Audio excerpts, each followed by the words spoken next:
Sally. I'm from Lloyd estate agents. I managed to buy the company 2 years ago from Justin, and I bought the company with my mum and my aunt. So I'm really privileged and super excited as well to have that opportunity. So I've actually been working there though for about 9 years, so I've been there for quite some time and was Justin's lettings director. And I'm also Arla as well, so got my professional qualifications. So basically what I'd want to do is just talk to you a bit about an overview of the market in Brighton, and then just go through some legals as well, just because I think the majority of you are probably landlords, so I just wanted to touch on a few legals that are either been in the last year or coming up in the next year. So when I started in Brighton, it was at the time of the credit crunch, so it was great timing. I'm really glad I started the property industry then, that was great.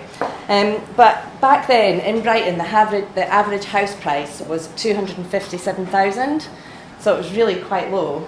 And back in Q3 of 2017, the prices increased to 363,000. So over that 10-year period, there's been over £100,000 increase on that price. That's actually been an annual increase of 8% year on year, so it's an average annual increase year on year. However, last year was slightly different, so 2016 to 2017, it was a slightly lower increase, it was 5.5% for Brighton. But actually, when you put that into context with East Sussex saw the growth of 1.8%. So actually Brighton has grown more, and substantially more actually, than East Sussex itself.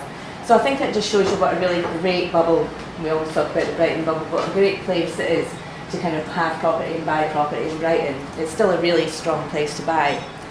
I think though, however, going forward we need to talk about obviously the news at the moment and Brexit, the B word. And just like the general tone at the moment is really dictating what's happening in the market. But looking at predictions going forward to 2018, they are still predicting a 1% increase. So I can see that, I can feel that as well in the agency. I can feel that there's probably maybe a slight increase. It might just stay quite flat and stay quite true to last year. So I think it's just bearing that in mind when you're thinking about your properties, your property portfolio, maybe what your plan was and what your plan should be now. So it's just really thinking about that and thinking, did you actually mark it in growth into your plan, or did you think it would steady out? But it takes me on to lettings really, because it's a wee bit of a different story in rentals. As I mentioned, I'm part of Arla. I'm very privileged to be part of a property group with Sally Lawson, who's the president of Arla. So I work quite closely with her. And they're predicting that the rents are going to rise this year. And there are two different reasons for that. One is actually, don't like shoot the agent, but one is actually because agents won't be able to charge tenants fees. And this is going to be from either the end of this year or it's going to be early 2019. So there's going to be a tenant fee ban, and this is just massive at the moment. And the reason why they're predicting the rent increases going up is because, you know, obviously the tenants are not going to be paying fees and the agents are going to need to recoup that from somewhere. And the general thought is that they're going to recoup it from the landlords. So what that in turn is going to do is the landlords are going to take those costs, but then they're going to increase the rents to recoup that cost. So the rents are going to go increase because of that. But the other point of the rents increasing as well are also to do with taxation as well. So where you've maybe got an accidental landlord, so maybe a couple that have come together and they've just kept on their second property, moved in together and thought, let's try it out, let's be a landlord for a wee while. It might just not suit them. With all the taxation, they might not have known about it. They might not have known about, you know, all the different fees that you have to pay. And just financially, it might not be viable for them. So Arla have predicted that there might be more accidental landlords actually selling their properties.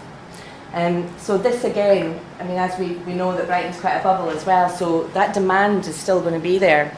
It's quite a transient town, so you know that demand is not going to go anywhere. But if the landlords sell, then obviously the stock levels are going to go down, which again in turn is going to push the rents up. So these are the kind of predictions that we're looking at for 2018. It's not all doom and gloom. I actually think it's not bad.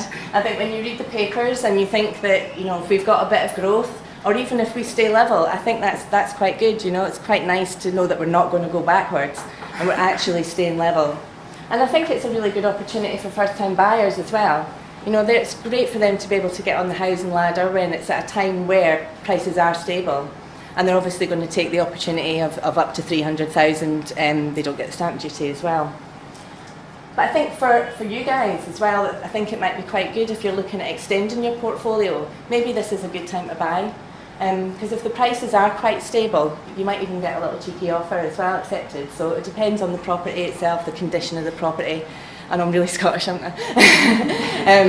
And I just think, you know, this might be the time to reevaluate what you've been doing, what your plan was, and think about, you know, what it looks like for the coming years.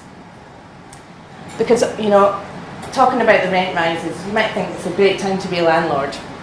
But this is when you all need your wine, because I'm going to give you some stats. So you need to drink. You need to drink.